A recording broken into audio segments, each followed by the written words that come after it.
الحمد للہ رب العالمین والصلاة والسلام علی سید المرسلین اما بعد فاعوذ باللہ من الشیطان الرجیم بسم اللہ الرحمن الرحیم۔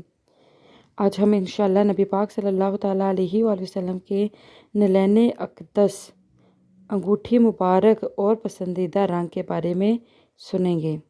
نبی پاک صلی اللہ تعالیٰ علیہ وآلہ وسلم کے نعلین اقدس۔ حضور پاک صلی اللہ تعالیٰ علیہ وآلہ وسلم کی نعلین اقدس کی شکل و صورت اور نقشہ بالکل ایسا ہی تھا جیسے ہندوستان میں چپل ہوتے ہیں۔ چمڑے کا ایک تلا ہوتا تھا جس میں تسمے لگے ہوتے تھے۔ آپ صلی اللہ تعالیٰ علیہ وآلہ وسلم کی مقدس جوتیوں میں 2 تسمے عام طور پر لگے ہوتے تھے جو کروم چمڑے کے ہوا کرتے تھے۔ سبحان اللہ عز و جل۔ پسندیدہ رنگ۔ آپ صلی اللہ تعالیٰ علیہ وآلہ وسلم نے سفید، سیاہ، سبز، زعفرانی رنگوں کے کپڑے استعمال فرمائے ہیں، مگر سفید کپڑا آپ کو بہت زیادہ محبوب و معروف تھا۔ سرخ رنگ کے کپڑوں کو آپ بہت زیادہ ناپسند فرماتے تھے۔ ایک مرتبہ حضرت عبداللہ بن عمر رضی اللہ تعالیٰ عنہ سرخ رنگ کے کپڑے پہنے ہوئے بارگاہ اقدس میں حاضر ہوئے تو آپ صلی اللہ تعالیٰ علیہ وآلہ وسلم نے ناگواری ظاہر فرماتے ہوئے دریافت فرمایا کہ یہ کپڑا کیسا ہے؟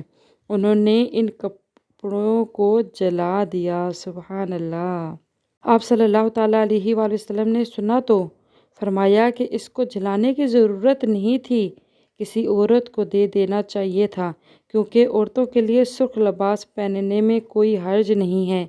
اسی طرح نبی پاک صلی اللہ تعالیٰ علیہ وآلہ وسلم ایک مرتبہ ایک ایسے شخص کے پاس سے گزرے جو 2 سرخ رنگ کے کپڑے پہنے ہوئے تھا۔ اس نے آپ صلی اللہ تعالیٰ علیہ وآلہ وسلم کو سلام کیا تو آپ نے اس کے سلام کا جواب نہیں دیا۔ استغفر اللہ۔ نبی پاک صلی اللہ تعالیٰ علیہ وآلہ وسلم کی انگوٹھی مبارک۔ آپ صلی اللہ تعالیٰ علیہ وآلہ وسلم نے بادشاہوں کے نام دعوت اسلام کے خطوط بھیجنے کا ارادہ فرمایا تو لوگوں نے کہا کہ سلطان بغیر مہر والے خطوط کو قبول نہیں کرتے، تو آپ صلی اللہ تعالیٰ علیہ وآلہ وسلم نے چاندی کی ایک انگوٹھی بنوائی جس پر اوپر تلے 3 سطروں میں محمد الرسول اللہ کندہ کیا ہوا تھا۔ سبحان اللہ عز و جل۔